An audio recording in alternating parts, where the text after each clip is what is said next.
Hey guys, welcome back to the Jake for the State podcast. I'm here with David Callahan again. Welcome, David. Well, thank you, Jake. I'm glad to be here again, and let's see where we can go today, right?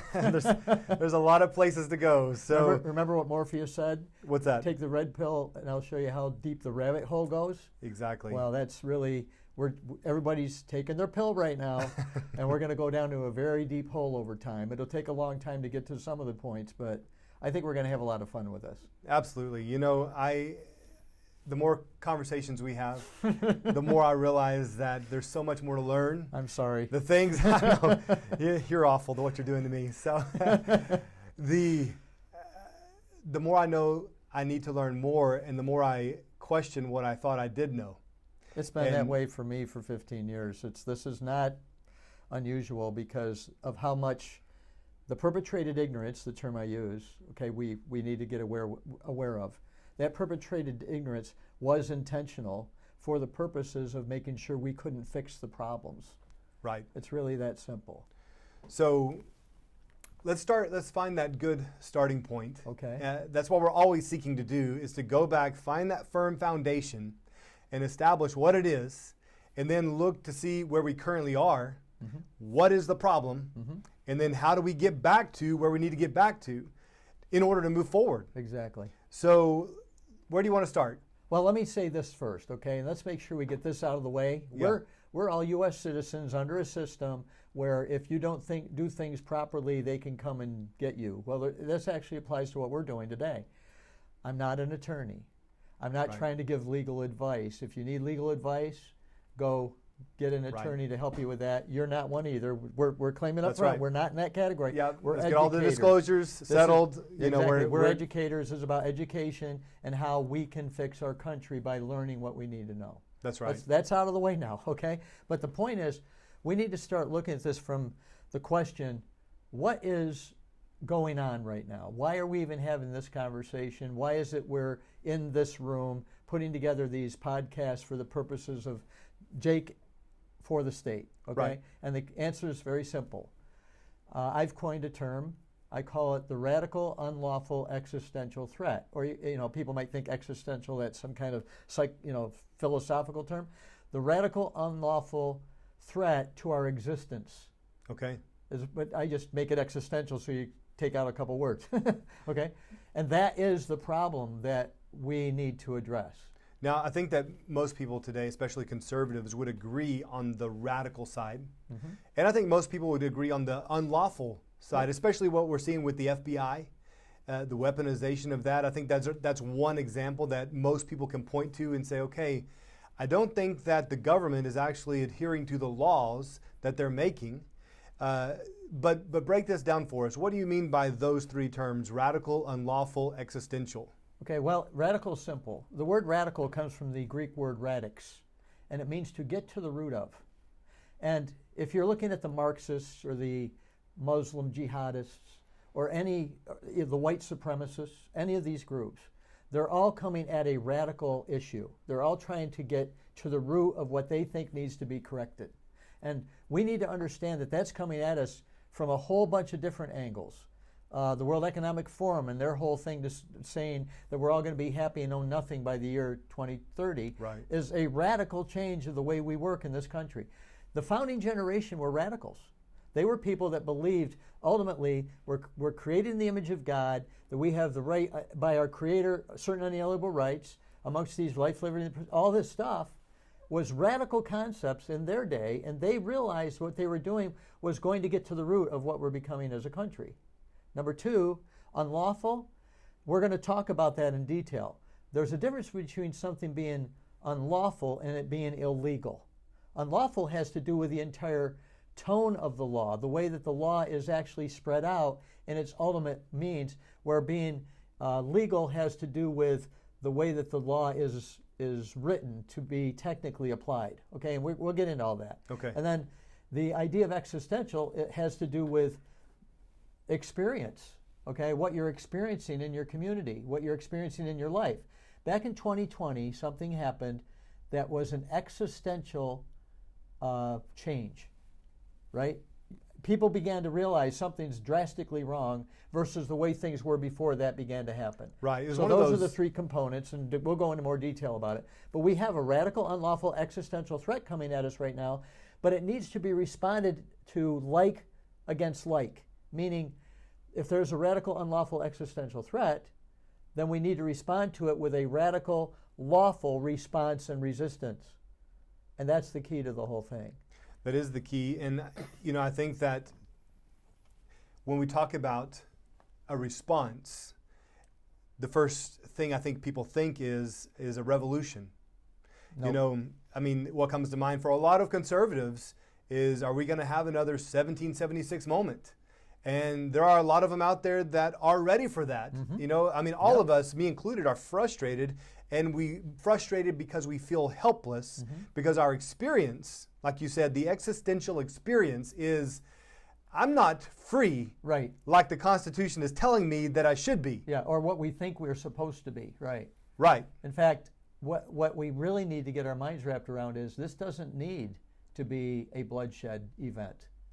But we need to understand a whole lot of things for that to not be the case. And we don't really understand those things at all.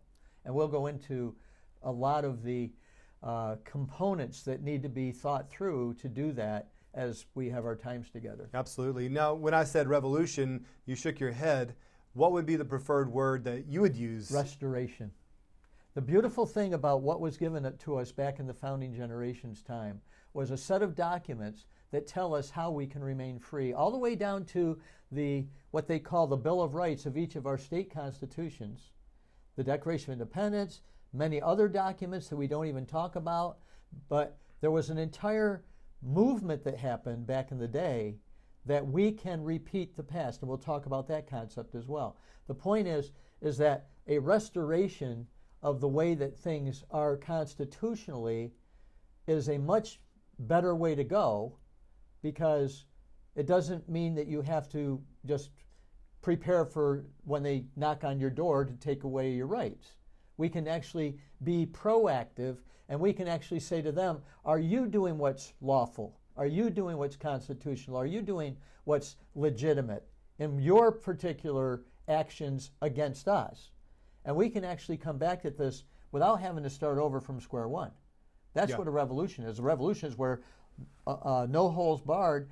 We're just going to defend ourselves, and we're going to make sure that we, achieve the end which we want, which is our freedom. Yeah. Well, we've seen in many situations in history where that didn't work very well. Yeah, exactly. Are we seeing what you're describing from the other side? Are we seeing them not come at us with guns and cannons, but slowly and methodically change the whole system? Oh, that's exactly what we've seen. And Jake, we're going to go back over that in the historical context and the ways that they changed our laws to take away our rights. And when they began to do this, we'll talk about who they are, what their plan is. The same people are doing it today as we're doing it in the 1850s and 60s.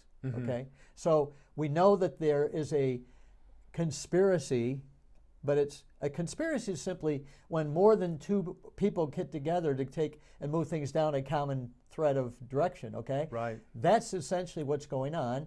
There is such a thing as conspiracy theories. That's simply where you go and look at, are certain entities coming together to do something, and you're theorizing about whether that's true or not. Right. They may not be correct, but you think that you figured it out. But there is conspiracy fact. And by the way, they are now screaming it from the rooftops and telling us who they are and what their plans are. And we'll talk about that. Right. Okay? It's not like any of this is hidden anymore. I like to say it's hidden in plain sight, what they're trying to do, and it has been for a long time. Well, more and more we're seeing that people have been prepped and primed for this, slowly desensitized and making certain things normal, normalization of certain things, the trans movement, the transhumanism, so that people's foundation and basic understanding of what is right and true has been shifted. So you ask the average high schooler, for instance, about gay marriage, and they assume it's normal, completely normal. Where you go back just another generation, and it may be acceptable in some circles. We're kind of on that fringe. We're not really sure, but maybe leaning towards we accept the lifestyle, but we're still questionable. You go back another generation and it's completely rejected. Taboo. Completely taboo, rejected. Yes. And so we see how slowly that alone, the homosexual lifestyle, has been accepted. And now, of course, the push is for trans and to dehumanize people altogether. Yeah, where men can walk around in dresses in public and think that that's completely acceptable in the society. Yeah, and to not only be acceptable, but to demand that everybody. Demand, exactly. And that is where I think the greatest pushback is, you can live your lifestyle and we'll all fight for freedom for all, but whenever you raise the flag and demand, I salute it, and that flag represents your lifestyle and your choice, now we got a problem. Well, this is where things have been fundamentally flipped on their head, okay? For example, it used to be in the founding generation, there was a very basic principle which operated. It was called liberty of conscience. Right. Liberty of conscience means that I have the freedom to not agree exactly with what it is somebody else is doing. And that was a principle which everybody in that culture, and I'm saying that in hyperbole, I'm sure there were some that didn't, but as a general culture, everybody accepted that principle as being a absolute principle, okay, that the society was going to operate under. Today, the woke agenda says that you don't have the right of liberty of conscience. You must conform to the status quo. And if you don't, you're shunned. They actually can prosecute you now. In Dallas, Texas, they're now talking about the fact that if you don't buy into this agenda, then they can literally prosecute you. Yeah, insane. That's actually being discussed by the City Council of Dallas right now. So we're in a very different mindset. The reason that that's important, in my mind, is what we're talking about, Jake, here is more than just nice ideas and one set of perspectives versus another. Yeah. We're actually talking about issues that are spiritual in nature, things that have to do with not just the way that we are acting in a community sense or in civilization, but it gets back to the ultimate levels of spirituality and what's the faith that's going to drive us. This ultimately you get back to philosophical and spiritual roots, right?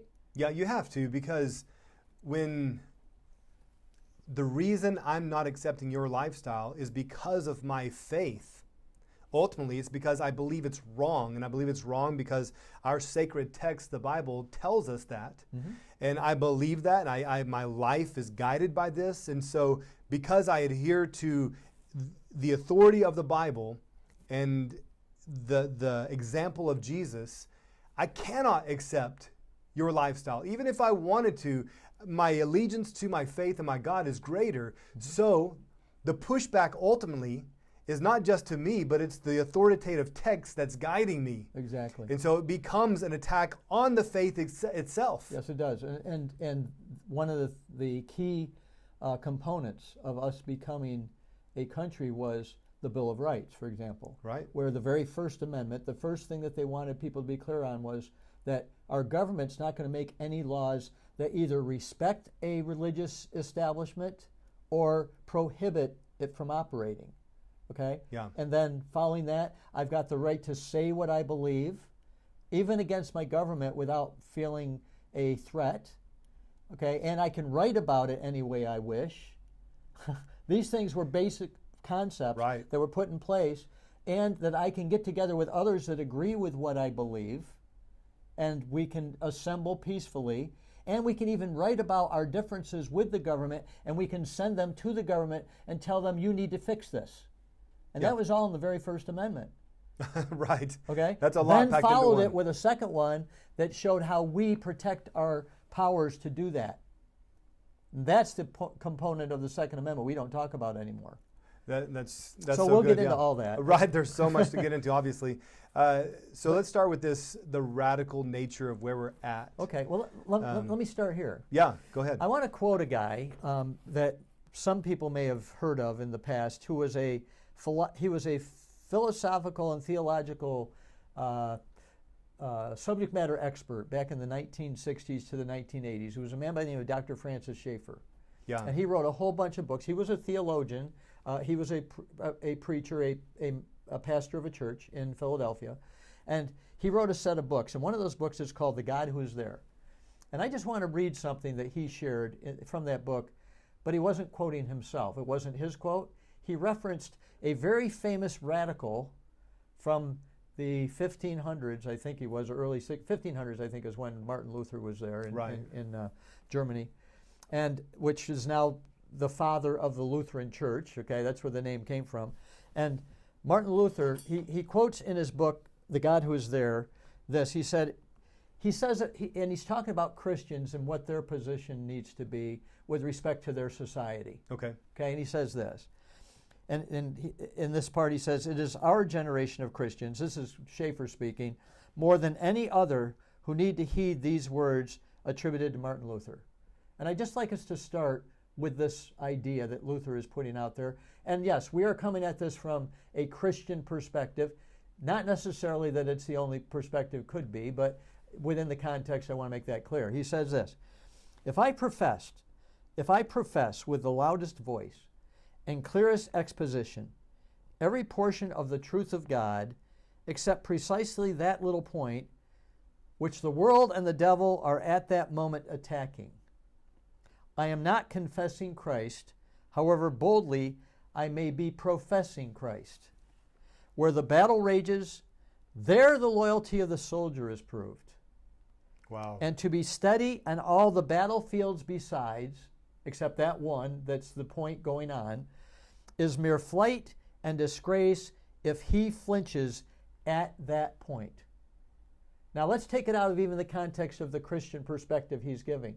If I in my society am not dealing with the issue that is the most important issue of our day, identifying it and then making sure that it is addressed, and I'm dealing with everything else besides that, then I'm not legitimate. I'm not credible. I'm not in a position of really being able to point to the issue of our day.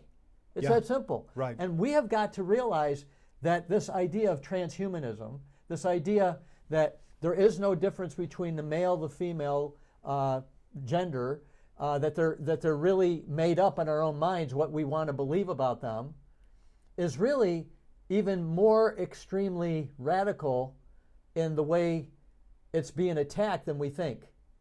And I want to quote one other thing that Schaeffer mentions about that, because remember, this man was writing in the 1960s, 1970s, talking about how our generation back then had better get a handle on this, and we're now between 40 and 60 years further down the road. Wow. Okay? Yeah. Here's what he says, and he's talking here about what he calls philosophic homosexuality. Philosophic homosexuality. Philosophic homosexuality. Okay. And he points to a writer back in the day whose name was Henry Miller, who was a very radical guy. And Harry Miller was actually writing books the young people were reading that were very pornographic. And they were, talking about relationships between men and women that the parents were going, why are you reading this stuff? And the kids would say, because this man is actually pointing to some things that we believe are important to know. And this was back in the 60s? In the 60s. Okay. 60s and 70s. And, they're going to college and they're learning this stuff and they're coming back. And, it's funny, Dad would say, where'd my son go? Where'd my daughter go? When they come home, and that was what they called the generation gap back in the day. Okay, that's where the term came from. Yeah. And it's because there was a whole new philosophical bent going on. And Miller was coming along and saying in his books, these dirty books, certain things. And Schaeffer says, young people often said that the writing of Henry Miller was not just pornographic, but was a philosophical statement. Parents of these young people asked me whether I agree. Were they really right in saying it's a philosophical statement, not just pornography? And he would say, I reply, yes, your child is right. They are certainly dirty books, and because of this will soil you. However, they were not intended to be mere pornography. Miller was an anti-law writer. He was against law. Okay, and he was writing to say laws, absolutes, really are bad. We don't need to follow them. Okay, and he said he smashed everything to pieces so there was nothing left. Even sex is smashed. This is especially devastating because it's often in the sexual area of life that men hope to find some kind of meaning when they have abandoned the search elsewhere. Okay, they were trying to find meaning in their lives. Yeah. Okay, so then he says this, that some forms of homosexuality today are of a similar nature, in that they are not just homosexuality, but a philosophic expression. One must have understanding for the real homophiles problem. In other words, we need to understand and have compassion for the problem that the homosexual has, realizing that, and this isn't, he's saying this in the 60s, okay, now you don't even talk about that anymore. It's not a problem at all. But back then, there was still in the culture, like you said earlier, a sense in which the people saw something wasn't completely in line. It was taboo back then, right? Yeah, right. Okay, but he says, but much modern homosexuality is an expression of a current denial of antithesis, right and wrong, yes and no, even male-female. Okay, he's going to go on and talk about that. He has led, in this case, to the obliteration of the distinction between man and woman. So the male and the female as complementary partners are finished. Wow. That's where the philosophical homosexual is going. Okay? That's what he was pointing to back in the 60s, that if we stay on this course, the distinction between male and female would be finished. Yes, and here's the point. This is a form of homosexuality which is a part of the movement below the line of despair. In other words, the line of despair is this idea that what you believe is not the same as your reality, so you change your beliefs by actually thinking in ways that aren't even in the real world. Okay, your faith becomes an existential experience that might not even be connected to the real world. God means whatever you want it to mean. Truth means whatever you want it to mean. It's not connected to the real world. And there's a line of despair in between this, that you can't have faith and be a realist at the same time. Right. Wow. And that's what Christianity says. There is a real world. Yep. In fact, what's his name? C.S. Lewis talked about this. He says that I ultimately came to the conclusion that there's only two worldviews that are really consistent: biblical Christianity and Hinduism. But the problem with Hinduism is they say that none of this is the real world. What the Christian says is that it's a real world, but it's a fallen one. It's not the one that is ideally supposed to be here. Right. But in its fallen state, that's why all the evil is there. That's why all the suffering is there. And we need to see that difference. So what Schaeffer's saying here is, in much of modern thinking, all antithesis and all the order of God's creation is to be fought against, including the female-male distinction. The pressure toward unisex is largely rooted here. But this is not an isolated problem. It is a part of the world spirit of the generation which surrounds us 40 years ago, 50 years ago. Yeah. It is imperative that Christians realize the conclusions which are being drawn as a result of the death of absolutes. There is no right, wrong. There is no yes, no. We're now in the dialectic materialism of Marxism, that you have a right, you have a wrong, and it comes together into a synthesis, which is a maybe. And then from that maybe you make that the right and another wrong, and you continually are whittling this away until there is no reality except the God of the state. And that's it. Yeah, and it really then hinges on the feeling of the individual, of what they're experiencing, what they're feeling in their own body, in their own mind, which in these days is nothing but confusion because of the multitude of different perspectives and teachings and messages that are being sent and we're bombarded with all the technology. And it leaves the next generation, the younger generation, confused. And so it's then now up to you just to pick something. What do you feel is true? And so truth becomes relative. And we're not seeking an absolute. You decide what is true. And now we're living in this world that people can just imagine and decide what they can become a cat. And now because I choose to become a cat, I demand you put kitty litter boxes everywhere I need it. Right. So they're putting a demand on the state based on my reality, my truth. And now when you live that way and form a society that way, it is completely unhinged. There is no order because now we need 50 different bathrooms to accommodate the giraffes and the kitty cats and the neutrals and the theys and the who, you know. It becomes absurd. Absurd. It's actually a circus. Marquis de Sade's concept of the absurd, where sadism is the idea that you can do anything you want and nobody should be able to deny you your right to do that. Your privilege to do that, your need to do that. And that's where we're going. And Jake, it really turns into chaos. Yeah. Well, you know what the next step is after chaos? What's that? Totalitarianism. That's right. That's right. All right, we're going to hit pause on this and go to totalitarianism next time. We spoke on the radical nature of where we live now, and you said the way you would define our current situation is the radical, unlawful, existential threat. And now we have to respond with the radical, lawful response and resistance. Exactly. So when we come back, let's get to that response to that next step. When you have a radical society, is totalitarianism, because there is a cry for control. There's a cry for order. Bringing it back into alignment with civilized society. And it Right. usually goes to the other end of the spectrum where you have no freedom whatsoever. Right, which is what we're seeing now and what we're on the verge of. That's the swing. Coming. So, all right, we're going to hit pause here, come back next time to hit this next step in the process, which is that swing towards totalitarianism. So, hey, thanks for tuning in today, the Jake for the State podcast. Stay with us for the next one. And man, David, thanks. Always good. But let's continue this conversation. You're welcome.